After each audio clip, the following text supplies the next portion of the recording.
മിശിഹായിൽ പ്രിയ സഹോദരീ സഹോദരങ്ങളെ, മലാക്കി പുസ്തകം 2-ാം അധ്യായം 1 മുതലുള്ള വാക്യങ്ങൾ പുരോഹിതന്മാർക്ക് താക്കീത്.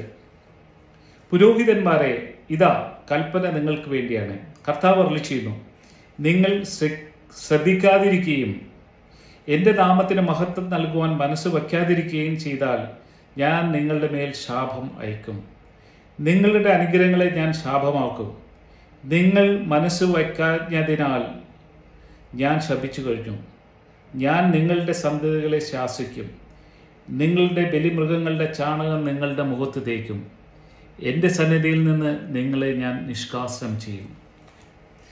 പ്രിയ പുരോഹിതന്മാരെ, സന്യസ്തരെ, നാം മനസ്സിലാക്കേണ്ടത്, ഈ കാലഘട്ടത്തിൽ ഈ വചനം കർത്താവിൻ്റെ ആത്മാവ് നമ്മൾക്ക് താക്കീത് നൽകുന്നുണ്ട്. ഇന്ന് കർത്താവിന് വേണ്ടി ബലിയർപ്പിക്കുന്നത് ഉചിതമായ രീതിയിലാണോ?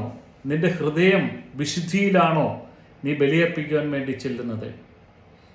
നീ അശുദ്ധമായിട്ട് ബലിയർപ്പിക്കാൻ വേണ്ടി ചെല്ലുമ്പോൾ അത് കർത്താവ് സ്വീകരിക്കുന്നില്ല. ആ ബലി കർത്താവിനുള്ളതല്ല എന്നുള്ള സത്യം മനസ്സിലാക്കുക. ദൈവജനത്തെ ദുഷ്പ്രേരണയിൽ മുന്നോട്ട് നയിക്കുന്ന പുരോഹിത ഗണങ്ങളുണ്ട്.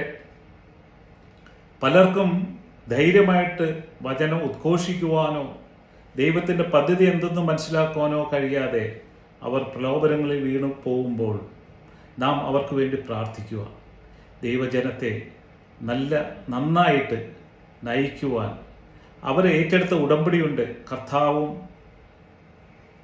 പുരോഹിതനുമായിട്ട് എടുത്ത ഉടമ്പടി നല്ല രീതിയിൽ ദൈവജനത്തെ ആത്മീയമായി നയിച്ചുകൊണ്ട് സ്വർഗീയ രാജ്യത്തിന് അർഹരാക്കി തീർക്കുക എന്നതാണ്.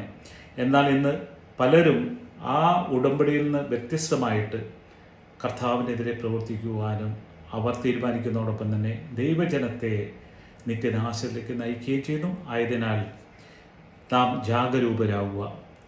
പുരോഹിതർക്ക് വേണ്ടി പ്രത്യേകം പ്രാർത്ഥിക്കാം. അതിനുള്ള കൃപകൾ ലഭിക്കുവാനായിട്ട് നമുക്ക് ഒന്നിച്ച് പ്രാർത്ഥിക്കാം. Brother Thomas George, പാണശ്ശേരി.